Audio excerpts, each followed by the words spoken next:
Continuamos con Enlace Internacional, como te hacíamos referencia en un principio. Estamos haciendo un programa especial trabajando particularmente qué es lo que ha pasado en el Capitolio en Washington, justamente por los distintos acontecimientos que se han vivido. Ahora el objeto, la idea es trabajarlo desde lo que nos han dejado las redes sociales. Exactamente, lo que vamos a hacer es analizar cuál ha sido el rol de las redes sociales en el asalto al Capitolio, para lo cual vamos a hablar con una especialista. Vamos a hablar con la doctora Lila Lucchesi, quien es doctora en Ciencias Políticas y licenciada en Ciencias de la Comunicación, experta en redes sociales. Buen día, Lila, ¿cómo le va? Buen día, ¿cómo están? Un placer tenerla aquí con nosotros. Bueno, consultarle, ¿cuál ha sido el rol entonces de las redes sociales en este asalto al Capitolio que vivimos la semana pasada? A mí me parece que ya a esta altura de la situación no tenemos que pensar en más de un plano, ¿no? O sea, en el primer momento uno podía pensar de una manera casi clásica en relación con lo que es análisis de redes sociales, que es qué hicieron los usuarios en términos de organización o en términos de repercusión en relación con determinada circunstancia o hecho. Hasta ahí podía ser un análisis clásico. Lo que sí surge como novedad y que no lo hemos visto en otras situaciones de crisis políticas en otros lugares es la decisión que toman en términos casi de derecho de admisión, algunos dicen que censura, de limitar o de expulsar a Trump del uso de determinadas redes por incitación a la violencia o contra la democracia o en relación con diversos delitos que pueden achacarse, pero que no fueron hechos, por ejemplo, en relación con otras intentonas o no intentonas, sino golpes en otros lugares del mundo, como puede ser América Latina, donde quienes llamaban a la insurrección o quienes se proclamaban presidentes de naciones que habían tenido elecciones libres, no solamente eran reconocidos por estados, no tenían nada que ver con el desarrollo interno de esas políticas locales, sino que además no tenían ningún tipo de sanción por incitación a nada desde estas empresas que tienen un poder muy interesante o muy importante en la medida en que tienen toda nuestra privacidad. Bien, en relación a las situaciones que por ahí podríamos decir discrecionales que se dan en relación a la posición de cada empresa, podríamos interpretar que lo que se está dando en Estados Unidos podría ser una situación particular en relación, por ejemplo, a la situación que se dio en Bolivia con Yanine Áñez, que se dio en Venezuela con Juan Guaidó. Totalmente, digamos, ha habido en todo el resto del continente americano y en otros lugares también como Medio Oriente, etcétera, sanciones de otro orden que no permitían circular información, inclusive en situaciones que no en el caso de Latinoamérica, pero sí en Medio Oriente, si uno se remonta a la primavera árabe, etcétera, que no tenían que ver específicamente con el derrocamiento del sistema democrático, sino con la respuesta a sistemas autoritarios. Bueno, en el caso de América Latina, que no ha sido así, que se han puesto elecciones en dudas, y empieza a replicarse en Estados Unidos esta situación, ¿no? De si no gano yo, hay fraude, ¿no? Que fue instalándose en las redes, y me parece a mí que tiene que ver con la composición binaria que tienen las redes. Sobre esto lo vengo trabajando hace un tiempo. Mapear el continente americano es bastante difícil, si uno no es Google, ni Facebook, ni ninguna de las redes, pero si uno toma muestras, puede ver que, sobre todo en Twitter, que es más chico y permite hacer estudios más cerraditos, más estables, aunque no tan representativos, porque el corte y el uso que tiene no es tan, si bien es masivo, no es tan representativo de la población en general como pueden ser otras redes, pero sí pueden verse allí ciertas acciones que tiendan a hipotetizar, por ejemplo, hipotetizar que la lógica binaria y el procedimiento que se da a partir del algoritmo, que es llevarte a que te juntes con gente que se te parece, ¿no? Entonces vos ponés entre tu información que vivís en la Argentina, que te gusta el cine y que estudiaste en tal universidad, y entonces primero te va a ofrecer gente que tenga esos mismos intereses. Llegada la conformación de tu red va a ser bastante homogénea, y en esa homogeneidad se tiende a pensar que lo que es homogéneo es el mundo, no ese segmento del cual nosotros formamos parte. Entonces, aparece esa idea de que mi mundo da cuenta del mundo y todo aquello que se le contraponga o no es así, o no es válido, o es antidemocrático, aunque sea la mayoría. Y esto lo hemos visto en todas las elecciones de América Latina, y que después, cuando llegaron los informes, por ejemplo, de la OEA, en el caso de Bolivia ya era tarde, el golpe estaba consumado. Cuando llegaron informes en Venezuela, el golpe estaba consumado. Digo, y además de lo discrecional de a quién expulso y a quién no, ¿no? Porque cuando se produjeron los golpes concretos en América Latina, y donde quienes habían incitado a hacer esos golpes no tuvieron ningún tipo de sanción y siguieron publicando y siguieron fomentando lógicas binarias ya relacionadas con mensajes de odio en muchos de los casos y todo lo demás, no tuvieron ningún tipo de sanción de parte de las empresas, que está bien, uno puede decir no tienen autoridad estatal como para sancionar, pero sí van marcando lineamientos que hacen o que operan culturalmente para que los miembros de determinadas comunidades piensen que esa comunidad no solamente es mayoritaria, sino que además tiene una especie de iluminación sobre el resto que le puede decir qué es lo correcto y qué es lo que hay que pensar. Bien, Lila, le consulto en base a este tipo de sanciones que han implementado entonces Twitter, Facebook, Instagram, hasta inclusive ahora en contra de esta nueva plataforma que es Parler. Para usted, porque se ha generado esta polémica de si es libertad de expresión que es censurada por parte de las plataformas privadas o si simplemente es un ámbito privado que está en su derecho de aplicar, como se podría decir entre comillas, su derecho de admisión. ¿Cómo lo interpreta usted a estos hechos? A mí me parece que sí, que hay situaciones que en la medida en que es un emprendimiento privado no habría problema si no tuviera la complejidad de manejar la privacidad de los ciudadanos del mundo, ¿no? O sea, si uno tiene un bar y dice yo no quiero borrachos en mi bar, entonces es una pauta que pongo y si alguien se pasa de esa pauta yo tengo derecho a invitarlo a que se vaya, es una cuestión que está prevista por la legislación municipal de casi todos los estados, digamos, ¿no? Entonces no habría problema ahí.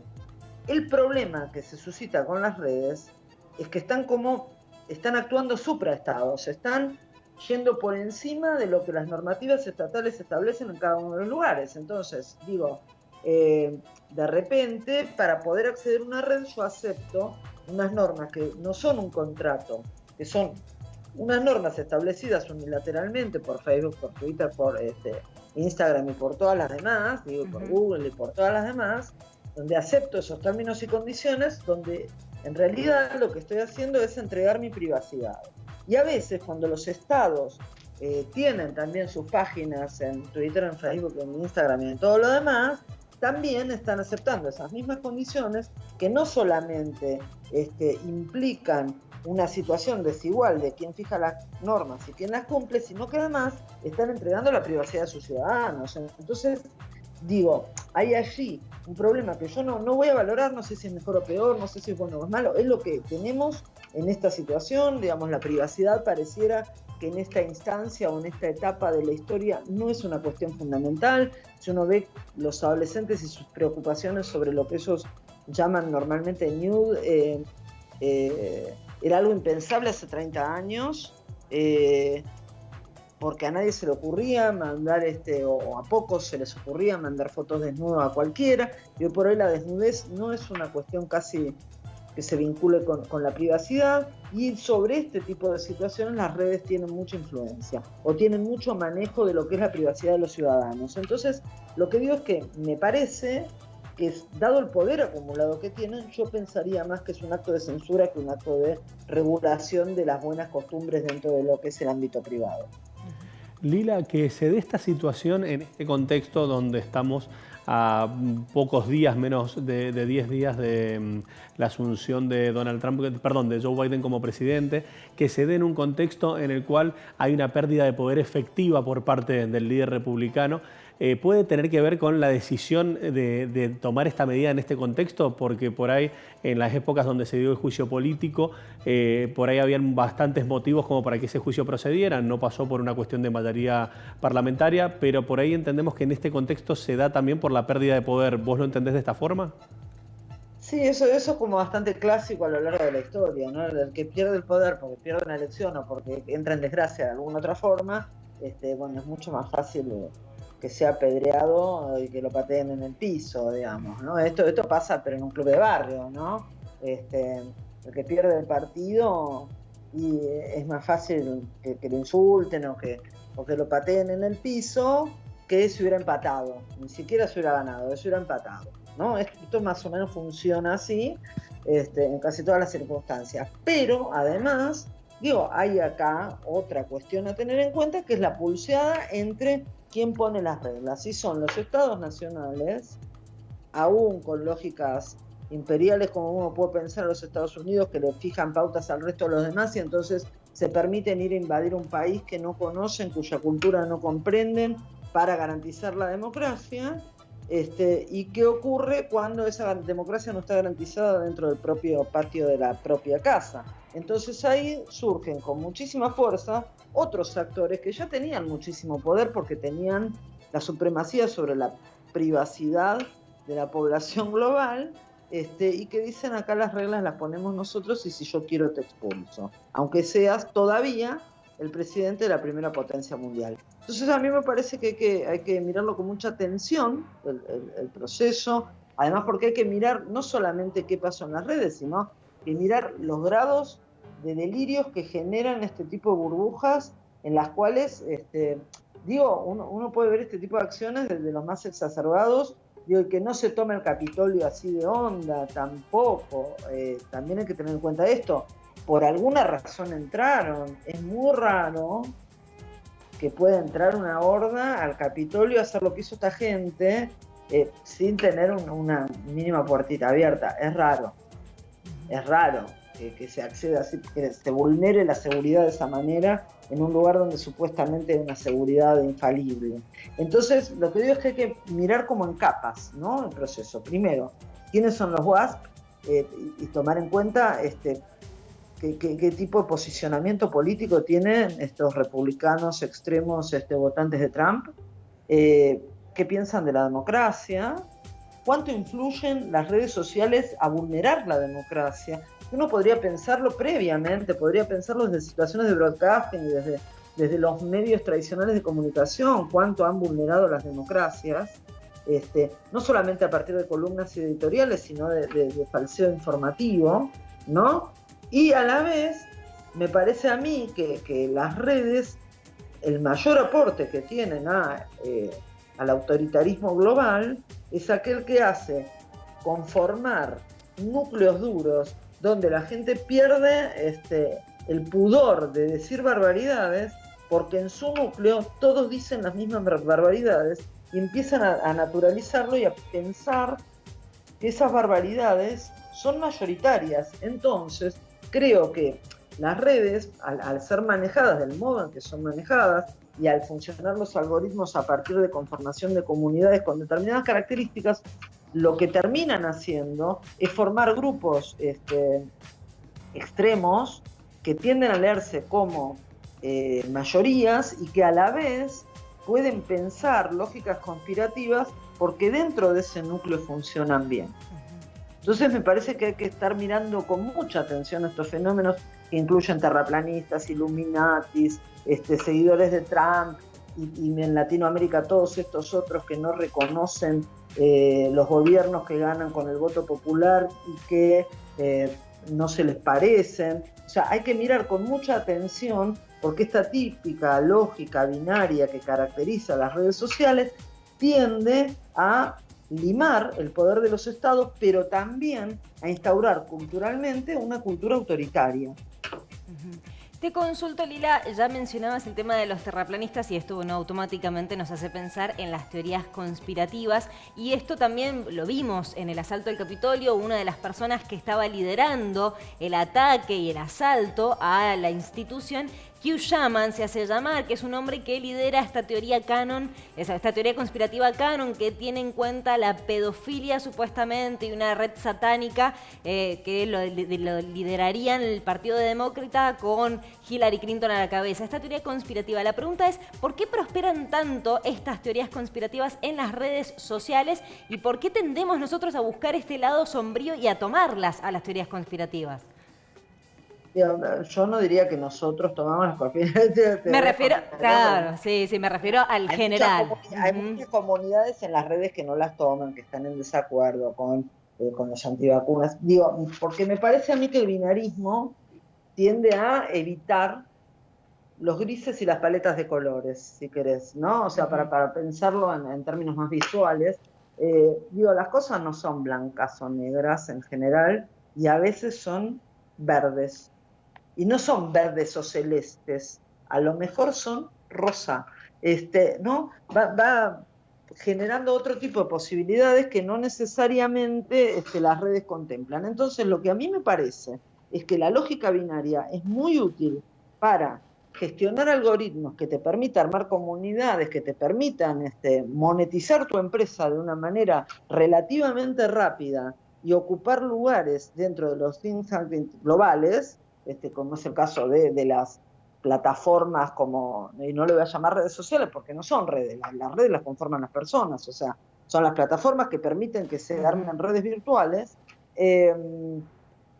y este tipo de plataformas no contemplan variaciones que no sean ceros o unos, no contemplan otra cosa que no sea el blanco o el negro, el demócrata del republicano, el peronista el antiperonista, el pro vacuna el antivacuna, o sea, es de acuerdo o en desacuerdo.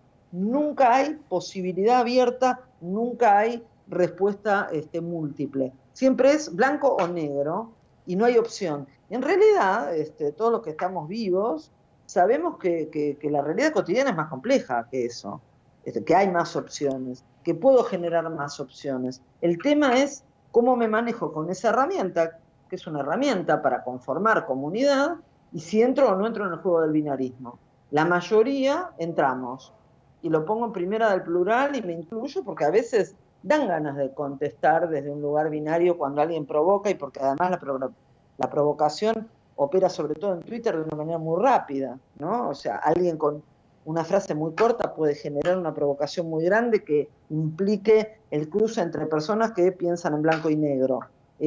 Lo cotidiano es mucho más complejo, y lo que yo diría es, muchas veces lo que hace falta es alejarse de las redes, desintoxicarse, salir de ahí para poder pensar, porque en general el pensamiento es un poquito más elaborado que sí o no, en general. Lila, ¿cómo proyectás a Joe Biden en este mundo binario donde él propone justamente, habla de multilateralismo, de diálogo, de potenciar vínculos en materia de salud, en materia de migración, a nivel atómico, a nivel global? ¿Cómo lo proyectás vos desde esa perspectiva binaria? Digo, yo no lo proyecto de ninguna manera porque no tengo herramientas para proyectar a Joe Biden, digamos, ¿no? Pero, Dios, visto de lejos, a mí me parece que es muy saludable que existan este tipo de propuestas. Yo no sé, y lo podemos ver acá mismo, ¿no? No sé cuánta adhesión logran esos discursos plurales. En general, aún los seguidores de aquel que tenga un discurso plural tienden a pedirle el refuerzo de su cuota de binarismo. Digo, ocurre aquí con Fernández, o sea, aplaudimos todo el tiempo todos los discursos plurales hasta que asumió. Y cuando asumió se acabó la pluralidad de todos los que aplaudieron sus discursos plurales, o por oposición o por seguimiento. Esto es, yo no te voté para que contemples al otro, se escucha y se ve y se lee en las redes, o a la vez lo votaron para esto. A como venga, es aquello que parecía una fortaleza se convierte en debilidad. Y me parece que hay que trabajar sobre esas lógicas, porque es muy peligroso en términos de lo que es el sostenimiento del sistema democrático. Me parece que hay que prestar mucha atención, los gobernantes tienen que prestar mucha atención, digo, no fomentar grietas, no fomentar rupturas, pero también tener en cuenta que, dado el uso cotidiano del 60% que está conectado, ¿no? También tengamos en cuenta esto, que no es que el globo completo está conectado, que es una creencia que existe y que la pandemia ya nos enseñó que no es así, porque montones de chicos se quedaron sin clases. Esto es, sabemos, por datos globales, que solo el 60% de la población mundial tiene acceso a Internet y a partir de eso no todos usan redes sociales. Entonces, lo que digo es que a la hora de tomar decisiones, los gobernantes tienen que tener en cuenta, bueno, ¿qué pasa con ese 40% que está desconectado y que me parece que es lo que vio Trump en la elección anterior y que nadie, yo recuerdo charlar con un colega en la elección anterior donde ganó Trump y yo le decía, no me parece gana Trump. Él me decía que yo estaba loca. Claro, no estaban previendo que había todo un grupo de gente no conectada, que no participaba de los debates a blanco y negro en las redes, que tenía otro tipo de preocupaciones como a cuánto cotizaban su trabajo y todo lo demás, que no se sentían representados, etcétera, y que terminaron dándole la vuelta a la elección para que ganara Trump. Bueno, no nos puede volver a pasar a quienes somos analistas o a quienes toman decisiones políticas, no ver a una porción poblacional tan amplia, que es casi de la mitad, y trabajar solamente para aquellos que publican en las redes, porque ese sería un error enorme, de Biden o de quien fuere. Perfecto. Lila, te agradecemos muchísimo este contacto. No, gracias a ustedes.